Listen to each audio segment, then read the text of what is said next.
Haematocrit को जो है हम पैक्ड सेल वॉल्यूम भी कहते हैं। अच्छा, हेमाटोक्रिट समझने के लिए आपको पहले ब्लड समझना होगा। ब्लड हमें पता है कि blood contain 2 portions, one is called solid portion and second one liquid portion. Liquid portion जो है वो प्लाज्मा होता है और सॉलिड पोर्शन हम ऑलरेडी पढ़ चुके हैं आरबीसीज, डब्ल्यूबीसीज एंड प्लेटलेट्स के बारे में।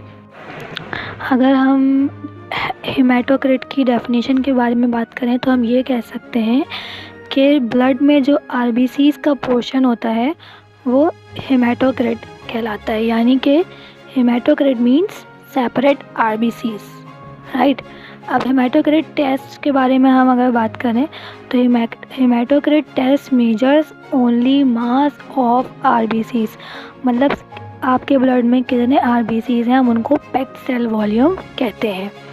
नेक्स्ट आ गया हीमोग्लोबिन एंड हेमाटोक्रिट वैल्यूज़ जो हैं वो किसी भी डिज़ीज़ को डायग्नोस करने के लिए हम इनकी वैल्यूज़ को करते हैं कंपेयर एक दूसरे से। अब हम बात करेंगे कि हम हेमाटोक्रिट टेस्ट क्यों करते हैं। हेमाटोक्रिट टेस्ट हमें इसलिए करते हैं कि अगर पेशेंट का आपका ब्लड लॉस बहुत ज़्यादा हो गया है तो हेमाटोक्रिट वैल्यूज़ से हम वो पता लगाते हैं।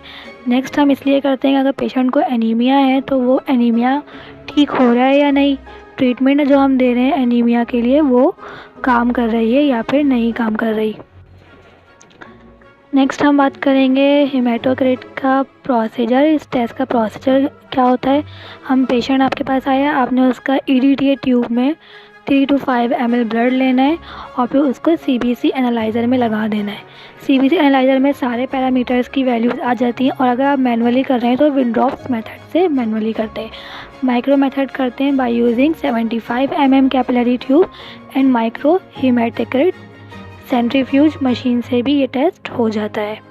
नेक्स्ट हम बात करेंगे कैलकुलेशन की। हेमाटोक्रिट की अगर परसेंटेज निकालनी है तो हम MCV की वैल्यू को मल्टीप्लाई करते हैं RBC काउंट से और उसको डिवाइड कर देंगे 10 से।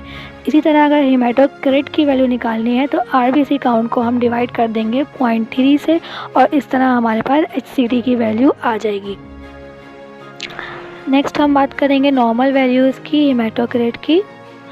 मेल्स में जो है वो 40 to 54% होता है, फीमेल में 38 to 47% और चिल्ड्रन में 31 to 41%।